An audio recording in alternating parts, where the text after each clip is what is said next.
I really would like to kind of pick your brain about sovereignty and what that means to you, and what the Hungarians are doing about sovereignty, about their national sovereignty in terms of pushing back on Brussels. And I think, it's a third rail. No one wants to talk about, less so in the United States, but more so in Europe. People are simply unwilling to have the conversation. But I talked to Eric Coffin about this. People are unwilling to have a conversation about Islamic immigration, Muslim immigration, consequences of that. But that there bears directly on Auron's point, and it also bears directly on the conversation about liberalism, because certainly not everyone, but just to say that there are illiberal attitudes associated with large numbers of immigrants coming into the country would be a remarkable understatement. Before Auron responds, there is a super chat that asks exactly this, so I figure why not just put the super chat in here. This is from Sherwood Tate for $10. Would Peter support legal asylum immigration restrictions versus illiberal countries to protect liberalism? Ari pro-Hamas, anti-Israel protests, and threat of Islam, deportations even. No, I do not support deportations. I do support, as Matt Goodwin also supports a 5-year moratorium on immigration in the UK. I mean, we see that now in the backlash in Ireland.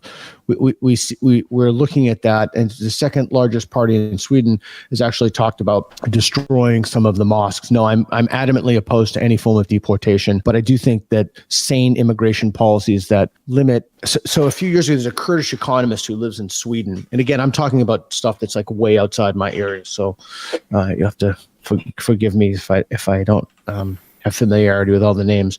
The number one factor that influences whether someone from an Islamic country will successfully integrate into society. Before I heard that, I would have said lack of religiosity. Excuse me, that's not true.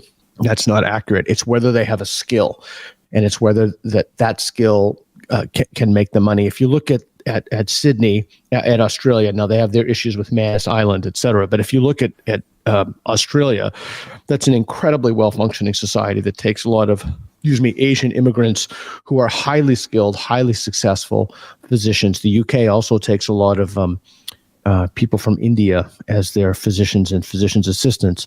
So, I mean, this is a very, very, very complicated problem. And again, I'm just gonna. I guess maybe I actually believe what Aaron believes. Now that the more I think about it, I think he's.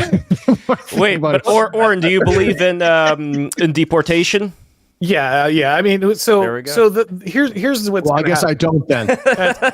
I mean, I have to be to your right on something here. So the civilizations that are survive are those that are, or even the states inside of Europe or other places that are going to survive are those that do away with the liberal delusion that their dirt is magical and somehow transforms people into good citizens as soon as they cross onto the border. The truth is that there's deep differences in peoples, and many are not assimilable to your way of life ever.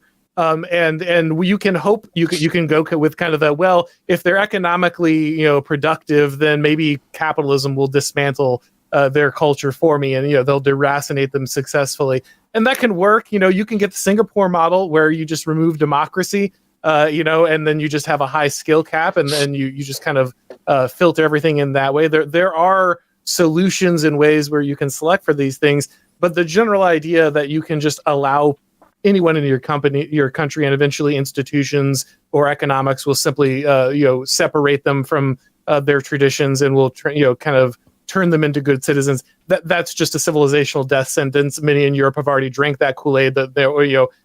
Some could argue that different parts of America have already drank that, and the damage is already done.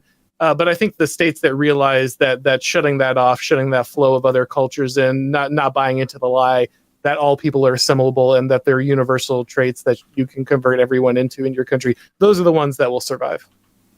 Yeah, I'm worried. I'm past the point of concern, and I'm into the point of worry. I lived when I was in London. I lived in a nice section, or I stayed when we did work for my nonprofit, and I saw So this is an upscale neighborhood. I saw the pictures of Jews who were kidnapped by Hamas ripped down in the neighborhood. I saw my friends who were Jewish were concerned for their safety. I mean, it's kind of I'm not Jewish. It's an emotional thing for me. I am Armenian, and I do have my a history of genocide among the Armenians, and so I'm past the point of concern and I'm into the point of worry. I think Douglas Murray is largely correct on this. I don't know what deportations are going to do. I suppose deportations of people who. What's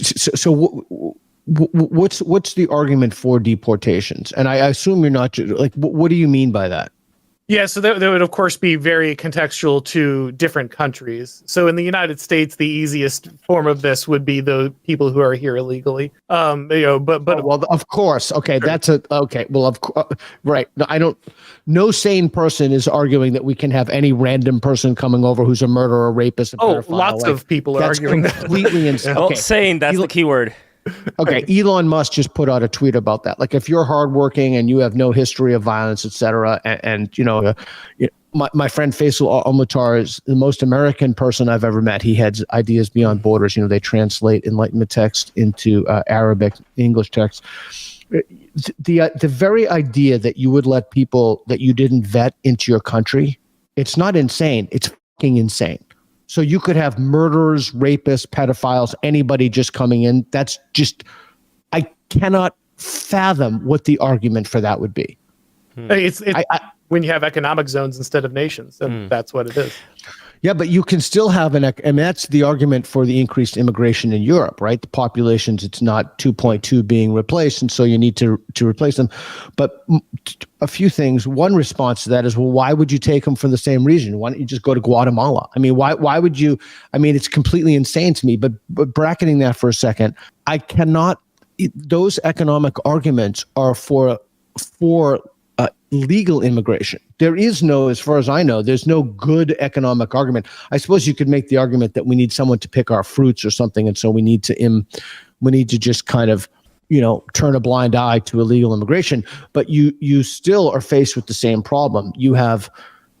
You're faced with a similar problem in the United States because most of the vet people will be economic migrants, but you're faced with a very different problem in terms of skill level and in terms of the ideology that comes with the people in Western Europe. I mean, I don't think you could find maybe a handful of Mexicans. I can't fathom it, but by and large, Mexicans, in my opinion, are incredibly decent, hardworking people who contribute to the society. I don't know any Mexicans who want to overthrow the government. Like, literally none of them. None of them. They come here for economic reasons. So we're talking about a significantly different population. There is another question, though, which has to do with culture that's passed down generation to generation. What's more concerning for me is the bystander effect when it comes to, let's say, you have certain religions out there where you have this hateful preacher who starts talking about how we should be very extremist, and then you have a certain ring around that person who distributes those ideas, and then you have another wider ring that doesn't distribute those ideas, but is very placid. If they would throw somebody that they disagree with off a rooftop,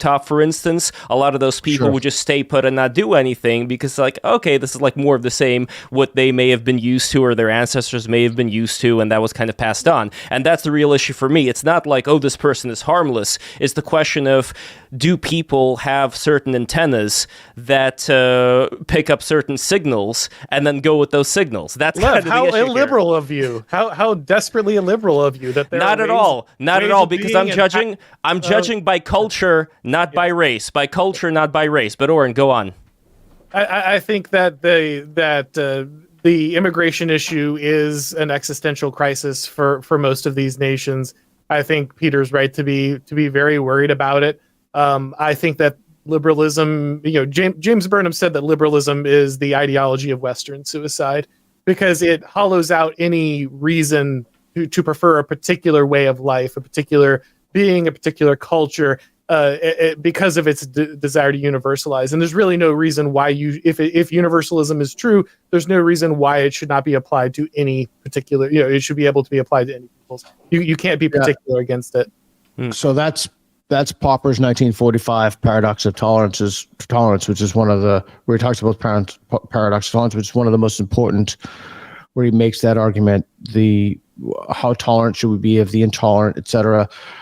I don't want to fall down this rabbit hole necessarily, but I've found in my thinking, I'm 57, in the last, 10 years in particular, it's been difficult for me to do, but I've really tried to move away from large-scale ideological paradigms and thinking in those terms, thinking with a kind of lens. So if I'm a capitalist, I put on the lens of capitalism, and then I interpret issues through that. Or if I'm less so if I'm a Christian, although probably more so Christian, Muslim, etc., through a moral lens, and just look at the evidence. Like, if you just, I realize that this is overly ambitious because we're all humans and we have feelings, and politicians have constituencies they have to appease, etc. So I'm aware of that.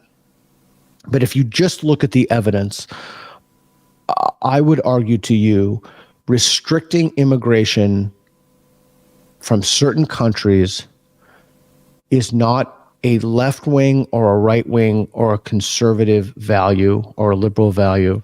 Some of it has to do with sovereignty. Some of that has to do with safety. I'm concerned, for example, about the safety of Jews in Western Europe, in particular in London. I'm concerned with universal chance of from the river to the sea, Palestine should be free. And that's not a question about the criticism of the Israeli government or the Gazans or the Palestinians.